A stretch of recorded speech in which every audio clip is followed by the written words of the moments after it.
मैं जो ये कहते हैं कि आरएसएस नफरत की राजनीति करता है, इसी को आगे ले जा रही हूं, क्योंकि मामला देखिए अब क्लियर हो गया है कि सरकारी जितने भी कर्मचारी हैं, अगर वो चाहें तो वो संघ के कार्यक्रमों को अटेंड कर सकते हैं। सारे खास मेहमान हमारे साथ हैं। के शर्मा साहब भारतीय जनता पार्टी के राष्ट्रीय प्रवक्ता आपको दिखाई दे रहे हैं, अनुराग भदौरिया समाजवादी पार्टी के राष्ट्रीय प्रवक्ता आपको दिखाई दे रहे हैं, राजनीतिक विश्लेषक पंकज जी हमारे साथ हैं और हर्षवर्धन त्रिपाठी जी यहाँ पर, रागी जी और वकार साहब भी हमारे साथ बने हुए हैं। मैं आप दोनों का भी रुख करूंगी, लेकिन पंकज जी क्यों एलर्जी है संघ से? संघ से एलर्जी का सवाल नहीं है रूबिका जी। एक बात ध्यान में रखनी चाहिए कि राष्ट्रीय स्वयंसेवक संघ की स्थापना हुई क्यों थी। हुई इस आधार पर थी कि अलग अलग समुदायों में भेदभाव रहे। केशव बलिराम हेडगेवार जो राष्ट्रीय स्वयंसेवक संघ के संस्थापक थे, वो तो कांग्रेस में थे। 1919 में अमृतसर अधिवेशन के मंच पे थे। फिर बाद में जब एनएस हार्डिकर ने 1923 में हिंदुस्तानी सेवा दल बनाया, जो अब कांग्रेस सेवा दल है, कांग्रेस सेवा दल में थे हेडगेवार।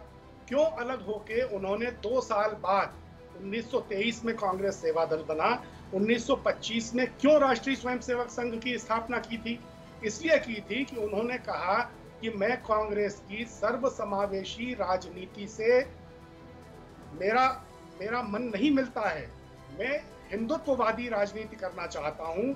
मैं हिंदू शक्ति को संगठित करने की राजनीति करना चाहता हूं। और इसलिए राष्ट्रीय स्वयंसेवक संघ की स्थापना हुई। इसलिए 1925 में दशहरे के दिन जब स्थापना हुई, तब तो नाम भी नहीं रखा गया राष्ट्रीय स्वयंसेवक संघ का।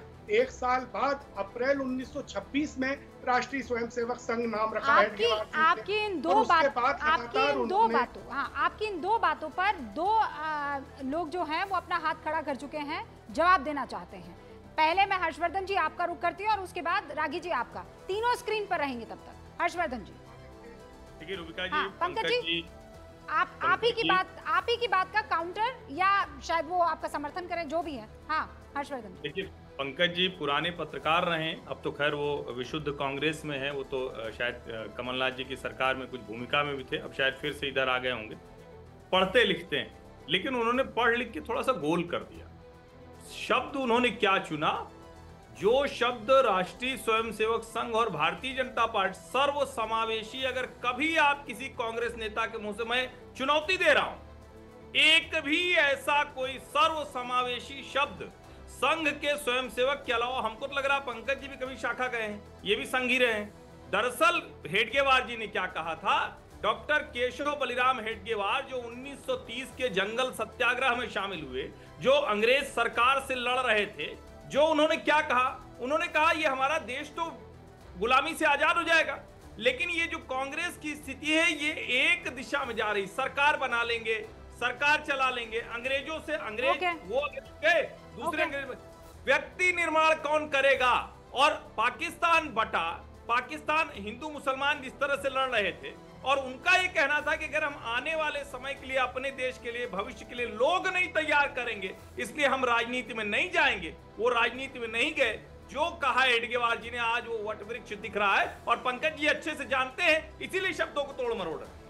पंकज जी आरोप भी लग रहा है, लेकिन 1929 के लाहौर अधिवेशन में जब पूर्ण स्वराज का नारा दिया कांग्रेस ने, तो ये बताइए कि हेडगेवार जी ने अपने को उस नारे से अलग किया या नहीं? उन्होंने राष्ट्रीय स्वयंसेवक संघ के स्वयंसेवकों को पूर्ण स्वराज के साथ हमेशा संघ रहा, कभी नहीं कि तिरंगा न लहराए। पूर्ण स्वराज के साथ संघ हमेशा रहा। ये बिल्कुल गलत तथ्य है। 1930 को स्वतंत्रता दिवस मनाने का ऐलान किया कांग्रेस ने, 26 जनवरी 1930 को।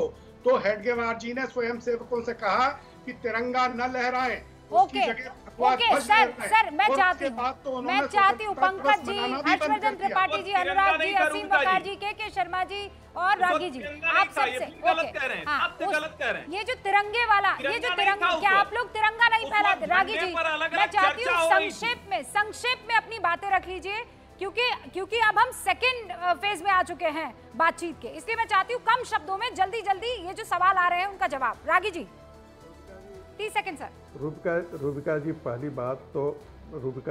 बात तो कि कांग्रेस के मुस्लिम तुष्टीकरण एक बहुत बड़ी चीज़ थी जिससे हेडगेवार जी बहुत अपने आप को अलग करना चाहते थे। आपको याद होगा कि खिलाफत आंदोलन में कांग्रेस का कोई भी बड़ा नेता साथ नहीं गांधी जी के जाना चाहता था, लेकिन गांधी जी मुस्लिम तुष्टीकरण के लिए इतने ज़्यादा उतावले थे कि किसी भी बड़े नेता को साथ नहीं लेना पसंद किया। लेकिन और उन्हीं अली ब्रदर्स ने कहा बाद में जाकर के कि एक गिरा से गिरा मुसलमान भी गांधी से बेहतर इंसान है। ये तो एक बड़ी भूमिका थी। दूसरी बात, राष्ट्रीय स्वयंसेवक संघ ये मानता है कि भारत की जो प्रकृति है, भारत की जो सभ्यता और संस्कृति है, उसका मूल हिंदू है। हिंदू का मतलब ही होता है सर्वसमावेशी, जिसमें 33 करोड़ देवी देवता है। ओके। इस्लाम और क्रिश्चियनिटी, जिसके बारे में विवेकानंद और रविन्द्रनाथ टैगोर दोनों ने ये कहा है, ये दो धर्म ऐसे हैं जो दूसरे धर्मों को अपना दुश्मन मानते हैं। हाँ। सवाल यहाँ पर ये नहीं है, कभी भी राष्ट्रीय स्वयंसेवक संघ ने सभी को अपने में समाहित करने से मना नहीं किया है। दूसरी बात, एक मिनट आपत्ति करने दीजिए, करने दीजिए, बस एक दो तीन चीजें मैं कहना चाहता हूँ, 2-3 चीजें बस 10 सेकंड मुझे समय दीजिए, 10 सेकंड मुझे समय दीजिए, 10 सेकंड। राष्ट्रीय स्वयंसेवक संघ कहता है कि इस देश में मतांतरण नहीं होना चाहिए क्योंकि मतांतरण इस देश के लिए खतरनाक है। गांधी भी ये कहते थे, गांधी जी भी ने कहा कि क्रिश्चियन मिशनरीज को इस देश से बाहर निकाल दिया जाना चाहिए। मुसलमानों के द्वारा जो मतांतरण किया जा रहा था उसका भी गांधी जी ने विरोध किया था। कांग्रेस पार्टी उसके साथ क्यों नहीं खड़ा करती? राष्ट्रीय स्वयंसेवक कहता है कि बांग्लादेशी घुसपैठियों को बाहर करो। ये कौन सा गलत बात है? हर बार जो बात आप अभी कह रहे हैं कि महात्मा गांधी के लिए एक शख्स ने ये कहा था कि गिरे से गिरा मुसलमान भी महात्मा गांधी से बेहतर है, तो वो सोचते होंगे वो बात, लेकिन इस देश के राष्ट्रपिता हैं महात्मा गांधी और बहुत लोग जो हैं उनका आदर करते हैं। नहीं, मैंने तो कहा सिर्फ इतना जिक्र किया, मैंने बिल्कुल मैंने तो इतना कोट किया है। मैंने कहा कि ये मुस्लिम परस्ती के कारण एक बहुत बड़ा फैक्टर था। ऑलराइट सर, मेरे पास वक्त की कमी है। के शर्मा जी देखिए, मैं बहुत इतिहास की बात तो बहुत हो गई, लेकिन मैं केवल 2 छोटी तुलना बताता हूँ रोमिता जी। अभी पंकज जी ने कहा कि सेवा दल का गठन जो है राष्ट्रीय स्वयंसेवक संघ से पहले हुआ। आज सेवा दल कहाँ है? सेवा दल सिर्फ वहां दिखता है कांग्रेस ऑफिस में, जिस दिन एक झंडा फहरता है उस दिन एक टोपी लगा के व्यक्ति जो है ये बहस लंबी जाएगी। मेरे पास वक्त की कमी है।